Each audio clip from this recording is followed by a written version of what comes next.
तो साथियों, टॉपिक को शुरू करने से पहले आप सब मेरे साथ बोलेंगे जय हिंद, जय हिंद, जय हिंद।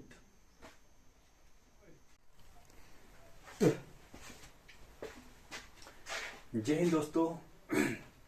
तो सबसे पहले पाकिस्तानी और चाइनीज इस वीडियो से दूर रहें।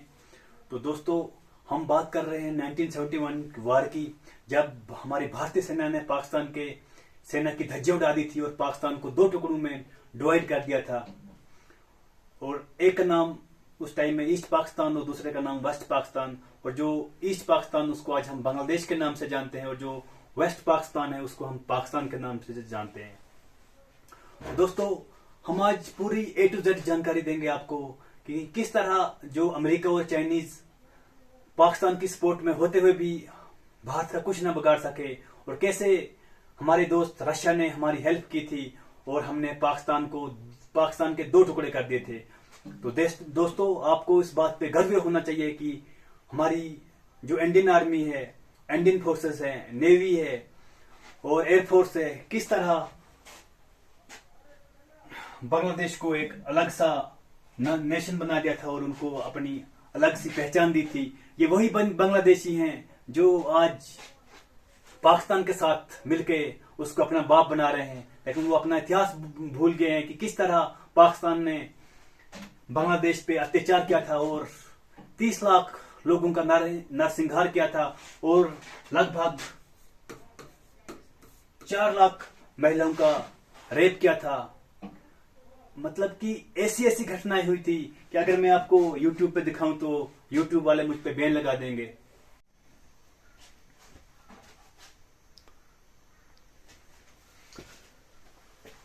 तो दोस्तों, जिस तरह से आज आप पाकिस्तान को देख रहे हो, तो उस तरह से हमारा ना तो बांग्लादेश था और ना पाकिस्तान था। उस टाइम जो ये वाला पार्ट था इसको बोलते थे ईस्ट पाकिस्तान, और जो ये वाला पार्ट था इसको बोलते थे वेस्ट पाकिस्तान। तो दोस्तों, बात यह हुई कि वेस्ट पाकिस्तान ने ईस्ट पाकिस्तान पे इतना जुल्म किया कि यहां से जो लोग हैं वो भाग के 10 लाख लोग जो हैं वो भाग के इंडिया में पहुंच गए। तो यहां पे क्या लगा होना कि हमारे इस वाले लैंड पे प्रेशर पड़ने लगा। तो इंदिरा गांधी जी ने, जो हमारे उस टाइम के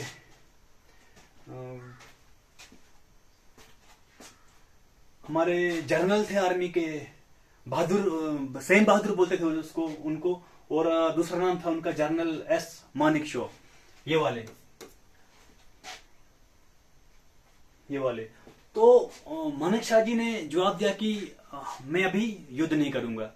तो उस पे इंदिरा गांधी जी ने बोला कि आप युद्ध क्यों नहीं करोगे।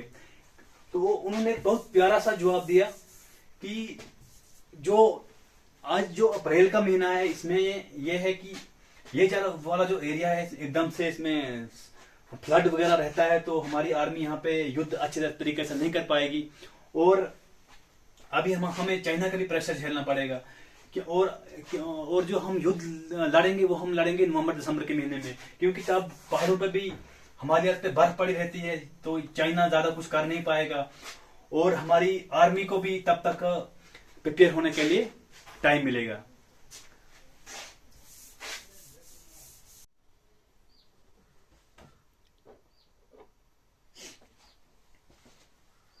तो दोस्तों, जो आज का पाकिस्तान देखते हैं वो पहले ऐसा नहीं था।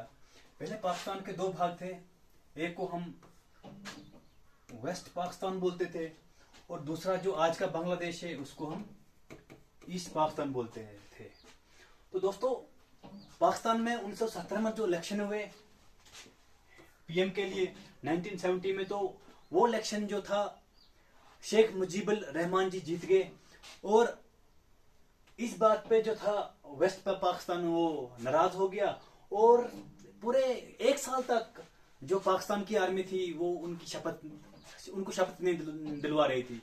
तो इस पे उन्होंने स्पीच की 1971 में, उन्होंने स्पीच की कि अब हम जो ये वाला जो बांग्लादेश है जिसको हम पहले ईस्ट पाकिस्तान बोलते हैं कि इसको हम अलग देश बनाएंगे। तो इस पर वेस्ट पाकिस्तान वालों ने ईस्ट पाकिस्तान वालों पे इतना जुल्म किया, इतना जुल्म किया, इतना अत्याचार किया कि 30 लाख लोगों को वहां पे नरसंहार हुआ और लगभग 4 लाख महिलाओं का वहां पे बलात्कार हुआ। सॉरी,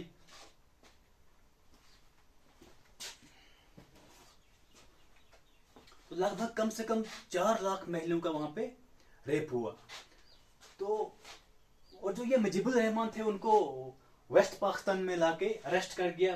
अरेस्ट हुए वो 25 मार्च 1971 को उनको अरेस्ट किया गया और उठा के उनको पाकिस्तान की जेल में डाल दिया।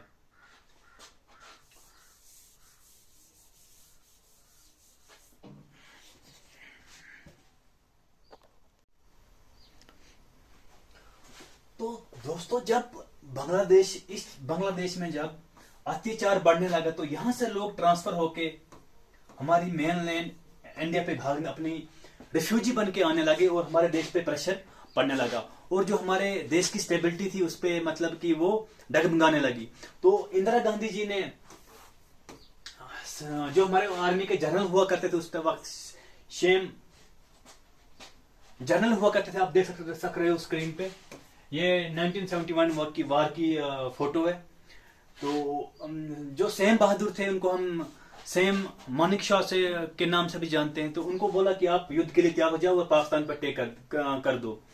तो जनरल मानिक शाह या सेम बहादुर जी ने बोला कि इस टाइम जो मार्च का महीना चल रहा है, इस टाइम हम युद्ध करने की स्थिति में नहीं है, क्योंकि जो ये वाला एरिया है मार्च और अप्रैल के मंथ में यहाँ पे भयंकर बाढ़ आती है। यहाँ पे क्योंकि नदियां हैं ब्रह्मपुत्र वगैरह, तो यहाँ पे भयंकर बाढ़ होती है। तो उस टाइम में हमारी सेना यहाँ पे अच्छे तरीके से युद्ध या ऑपरेशन करने में असमर्थ होगी और उस टाइम में हमें चाइना का भी प्रेशर झेलना पड़ेगा।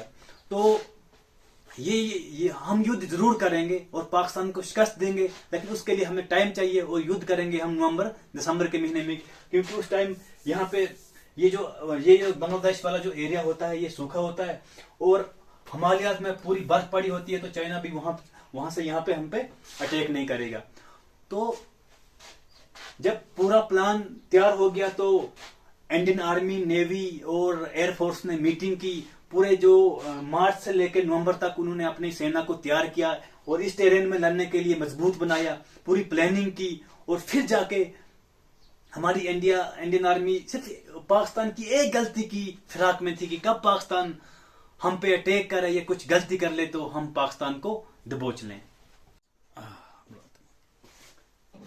तो दोस्तों, युद्ध का बिगुल बज गया था।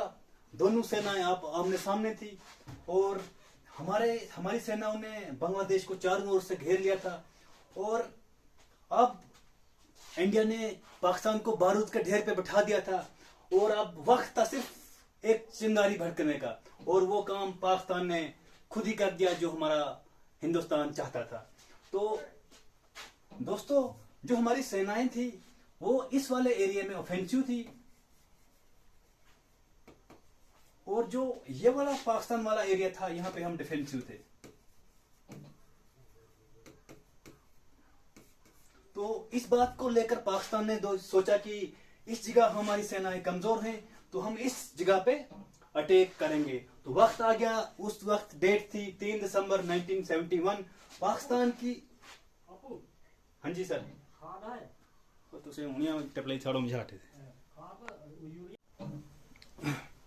तो दोस्तों, पाकिस्तान ने हमारे इस वाले एरिया पे अपनी एयरफोर्स से अटैक कर लिया और इतना भयंकर अटैक था पाकिस्तान का कि हमारे सिर्फ 2 सैनिक मरे। तो आप सोच सकते हैं कि उनका कितना भयंकर अटैक था। तो जब उन्होंने हमारे बेस पे अटैक किया, अमृतसर पे अटैक किया, पंजाब पे अटैक किया और जो इंडिया का एयरफोर्स का अड्डा है हमारा जम्मू में, उस पे अटैक किया, तो हमारी जो भारत सेना है वो एक्टिवेट हो गई। तो उन्होंने बांग्लादेश को चारों ओर से घेर दिया। यहाँ भी हमारे सैनिकों ने भरपूर उन पर अटैक किया और सिर्फ हमारे 120 सैनिकों ने जो कि लोंगावाले राजस्थान में थे, यहाँ पे लोंगावाले में 120 सैनिकों ने उनके 10,000 सैनिकों को धूल चटा दी। तो दोस्तों, जब पाकिस्तान ने हमें वेस्टर्न साइड में कमजोर पाया, इस साइड में, उन्होंने सोचा था कि हमारी आर्मी यहाँ पे कमजोर है और हमारी जितनी भी फोर्सेस है वो बांग्लादेश के इर्द गिर्द है। तो पाकिस्तान ने जब हमारे बेसिस पे अटैक किया और उन्हें एक सीक्रेट इंफॉर्मेशन मिली कि जो राजस्थान में लोनावाला एरिया है वहां पे हमारे बहुत कम जवान है, तो उन्होंने अपनी पूरी बटालियन के साथ, पाकिस्तान के थे उसमें 2800 जवान प्लस टैंक, और उनका ब्रिगेडियर था तारिक मीर, और इंडिया की साइड से था लोंगेवाला में मेजर कुलदीप सिंह, जो आपने बॉर्डर मूवी देखी है जिसमें एक्टिंग की है सनी देओल ने, जो मूवी देखी आपने, तो वो ये वही मेजर कुलदीप सिंह है। और ये हमारे आगे सनी देओल जी, इनको कौन नहीं जानता, तो इनका नाम था मेजर कुलदीप सिंह। तो जब इनको ऊपर से आदेश आया कि देखो कुलदीप सिंह, आपको पीछे हटना होगा क्योंकि आर्मी की पूरी बटालियन आ रही है पाकिस्तान की, तो आप उनसे लड़ाई नहीं कर पाएंगे। तो तब कुलदीप सिंह जी ने उस पर प्यारा जवाब दिया कि साहब जी, कुछ भी हो जाए तो इंडियन आर्मी पीछे नहीं हटेगी। तो उन्होंने एक जवाब दिया कि आखिरकार ये तो एक सिख थे, इन्होंने जवाब दिया कि चिड़िया नाल में बाज लड़ावा, गिदड़ नू में सिंह बनावा, 100 लाख नू एक लड़ावा, ता गुरु गोविंद सिंह नाम कहलावा। तो ये वही मेजर कुलदीप सिंह थे जिन्होंने पाकिस्तानी आर्मी के परखच्चे उड़ा दिए थे। तो दोस्तों, ये उस टाइम की बात है, बंद कर। तो दोस्तों, जो ये लोंगावाला का युद्ध था, ये रात को लड़ा गया युद्ध है। तो इसमें हमारे पास 120 जवान थे और हमारे जवानों ने क्या किया था कि पूरे रेगिस्तान में एक खाई की तरह ट्रेंचेस बनाए हुए थे, कम से कम 2 किलोमीटर। तो पाकिस्तानियों को ऐसा लगा था कि हमें शायद गलत इंफॉर्मेशन मिली है और यहाँ पे 120 जवान नहीं, ये पूरी 1200 के साथ एक पूरी बटालियन है इंडियन फोर्सेस की। तो कुलदीप सिंह जो ये थे मेजर थे, इन्होंने क्या किया था कि उनके टैंक को रोकने के लिए माइंस बिछाए हुए थे। इस तरह के माइंस होते हैं, पूरे माइंस बिछाए हुए थे। और हमारे पास उन जवानों के पास सिर्फ ये इस पे एक मतलब कि तोफ, माउंटेड तोफ, एक ये कार थी, बस एक ये था, और 10-20 एक माइंस थे। और इन्होंने क्या प्लानिंग किया कि टिफिन डब्बू में पत्थर डाल के पूरे गाड़ दिए जमीन में। और पाकिस्तानियों को लगा कि जब पाकिस्तानियों के टैंक आगे बढ़े, 4-5 टैंक उड़े, तो पाकिस्तान की पूरी टैंक रेजिमेंट वहां पर रुक गई। और उन्होंने अपने इंजीनियरिंग को बुलाया और पूरी रात लगा दी उन टिफिन डब्बों को निकालने में। और सुबह उसको पता चला कि ये तो टिफिन डब्बे ही थे। तो तब तक इंडियन आर्मी ने उनको नाश्ता नबूद कर दिया था और 6 घंटे उनके वक्त टाइम बर्बाद हो गया पाकिस्तानियों का। तब तक हमारा शूरवीर, हमारे उस वक्त के एयरक्राफ्ट जो रात में नहीं उड़ सकते थे, वो सुबह इंडियन आर्मी की हेल्प में पहुंच गए। ये है हमारे हंटर जहाज, और उन्होंने पटक के एक टैंक को ध्वस्त कर दिया। और ये रही हमारी इंडियन आर्मी टैंकों के ऊपर नाच रही है, ये देख सकते हो आप। और ये रहे पाकिस्तान के, अभी भी हमने म्यूजियम में रखे हैं। अगर कोई पाकिस्तानी को अभी भी शौक है देखने का, तो यहाँ पे वो देख सकते हैं टैंकों को। तो अब इस तरफ से तो पाकिस्तान पूरी तरह हार गया था। अब पाकिस्तान इस हार का बदला लेना चाहता था। तो उन्होंने हार के बदला लेने के लिए क्या किया कि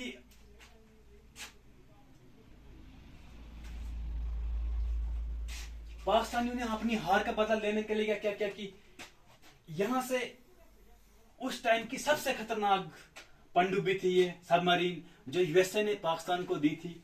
तो इन्होंने अपने इस वाले पोर्ट से इंडियन अरबन सी की तरफ अपनी पनडुब्बी को मोड़ दिया। और उस टाइम हमारा शूरवीर INS विक्रांत, मतलब कि सबसे खतरनाक जिसने पाकिस्तान की नेवी को यहाँ पर रोक के रखा था, INS विक्रांत, उसको मारने के लिए इस पनडुब्बी को भेज दिया। लेकिन हमारी इंडियन फोर्सेस ने ऐसी चालाकी की, रेडियो पे ऐसी खबर फैलाई कि जो हमारा INS विक्रांत है ये यहाँ पे नहीं है, ये विशाखापट्टनम पोर्ट पे लगा हुआ है। और वहां पे ऐसी खबरें चलाई कि वहां के लिए टमाटर जा रहे हैं, राशन जा रहा है, कि हमारे 3-4 हजार जवान हैं, उनके लिए राशन जा रही है। INS विक्रांत के लिए 6 महीने की राशन जा रही है। तो पाकिस्तान में ये आग की तरह खबर फैल गई। और उन्होंने यहां से अपने क्या बोलते हैं, उस PNS गाजी को यहां से रिटर्न करके विशाखापट्टनम की तरफ भेज दिया। अब पाकिस्तान हमारे शिकंजे में फंस गया था, क्योंकि वहां पे एक हमारा खराब INS राजपूत, जिसका इंजन खराब था, और यहाँ पे विशाखापट्टनम में वो बिल्कुल शूरवीर की तरह खड़ा था और अपने शिकार के लिए PNS गाजी का वेट कर रहा था। तो दोस्तों जैसे ही उनकी जो ये PNS गाजी था, ये हमारे पोर्ट विशाखापट्टनम में पहुंचने वाला था, जब तक वो हमारे INS राजपूत को मार सके तब तक हमारे INS, जो कि एक खराब जहाज था जिसका इंजन खराब था, वो सब एक जगह बैठ के ही निशाना मार सकता था।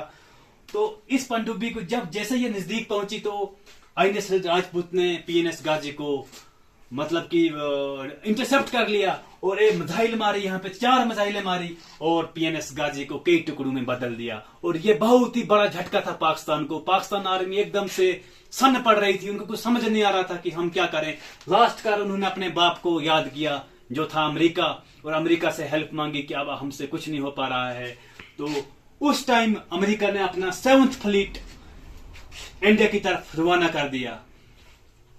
मैं आपको उस फ्लीट की फोटो भी दिखाता हूं। ये रहा USA का 7th फ्लीट, और उसके साथ इसका साथ देने के लिए ब्रिटेन से उनका एक और बेड़ा आया जिसका नाम था ईगल। ये भी एक बहुत खतरनाक बेड़ा था, पूरी समुद्री जहाजों का एक पूरा बेड़ा था। और ये 7th फ्लीट, इसमें न्यूक्लियर सबमरीन्स, ये मतलब कि बड़े बड़े जहाज सब अमेरिका के इंडिया की तरफ बढ़ रहे थे। अब इंडिया परेशान हो गया कि हमारा INS विक्रांत और आर्मी अभी उलझी हुई है, तो ये USA का सामना कैसे करेगी। लेकिन तब भी इंदिरा गांधी को और मानिक शाह को एक चीज याद आ गई कि इसी घड़ी के लिए तो हमने रशिया के साथ पहले ही अग्रीमेंट कर दिया था कि दुख की घड़ी में आपको हमारा साथ देना है। तो रशिया को जब इंदिरा गांधी जी का कॉल आया तो रशिया ने भी अपने पूरा समुद्री बेड़ा जिसका नाम था 14th फ्लीट, वो भी इंडियन ओशन के लिए भेज दी। और जिसमें पूरा सबमरीन्स, बड़े बड़े समुद्री जहाज, अटैक कार्वेट्स, फ्रिगेट्स सारे भेज दिए इंडियन ओशन में इंडिया की हेल्प करने के लिए। और जब तक USA की 7th फ्लीट और ब्रिटेन का ईगल बेड़ा समुद्री हमारे इंडिया तक पहुंचता तो रशिया ने पूरे इंडिया को चारों तरफ से प्रोटेक्ट कर दिया था। और रशिया ने USA को वार्निंग दी कि अगर किसी ने भी इंडिया पर अटैक किया तो वो मैं अपने खिलाफ अटैक समझूंगा। और तब ब्रिटेन ने USA को बोला कि sir we are so late, तो ये पीछे हटने के लिए मजबूर हो गए थे। लेकिन फिर भी USA ने अपनी लास्ट चाल चली और जो 14th बेड़ा था रशिया का, उससे कांटेक्ट किया कि हमारे पास न्यूक्लियर सबमरीन्स हैं, हम उस पर अटैक कर देंगे। तो रशिया ने उससे एक प्यारा जवाब दिया रशिया वालों ने कि सर हम भी जब अपने 14th फ्लीट को हमने जब भेजा था तो हमने भी न्यूक्लियर वेपन्स की गिनती नहीं की थी। और उन्होंने अपनी सबमरीन्स को, रशिया वालों ने न्यूक्लियर सबमरीन्स को ऊपर उठा लिया समुद्र के ऊपर, ताकि सैटेलाइट में USA को उनकी सबमरीन दिख जाएं। तो ये रही रशियन न्यूक्लियर सबमरीन। तो इस तरह रशिया ने इंडिया की हेल्प की और अब इंडिया चारों तरफ से सिक्योर था। रशिया ने अपने पूरे इंडिया को घेर लिया था, सिक्योर कर लिया था। अब इंडिया का काम था पाकिस्तान को 2 टुकड़ों में डिवाइड करना, और वो वक्त आ गया था दोस्तों। ये फोटो तो सारे इंडियन जानते होंगे कि क्या हाल रहा होगा पाकिस्तानियों का। और तब यहां से जो थी, यहां से अंदर मुफ्ती वाहिनी और इंडिया आर्मी जवान ने पूरी तरह से फुल सपोर्ट पे भी हमला किया INS विक्रांत से, और इसको चिटागांव पोर्ट को भी ध्वस्त कर दिया। अब इंडियन पाकिस्तान आर्मी बिल्कुल सिलेंडर के इसमें आ गई थी, और लास्ट पे मजबूरन पाकिस्तान की आर्मी को 90,000 सैनिकों के साथ सिलेंडर करना पड़ा। और ये थी इस पूरी वार की कहानी। गर्व है हमें अपनी इंडियन आर्मी पे, गर्व है हमें अपने भारतीय जवानों पे, किस तरह पाकिस्तान को 2 टुकड़े किए थे। और आज वही पाकिस्तान है जो हिंदुस्तान को आंख दिखा रहा है, क्योंकि कई बार मार खाने के बाद वो फिर से आ जाता है। लेकिन अब वक्त आ गया है उसको फिर से एक बार उसके 4 टुकड़े करने का। तो ये था पूरा A to Z 1917 वार, जिसमें हमारी इंडियन फोर्सेस, नेवी और हमारे एयरफोर्स ने कमाल दिखाया था, और पाकिस्तान के धातु तरे चने चबाए थे। और दुनिया की सबसे बड़ा सिलेंडर है ये, इन कायरों का दुनिया का सबसे बड़ा सिलेंडर है। 90,000 सैनिकों ने अपने हथियार डाले थे। तो इसी से हम अपना वीडियो को खत्म करते हैं। जय हिंद, जय भारत, भारत माता की जय।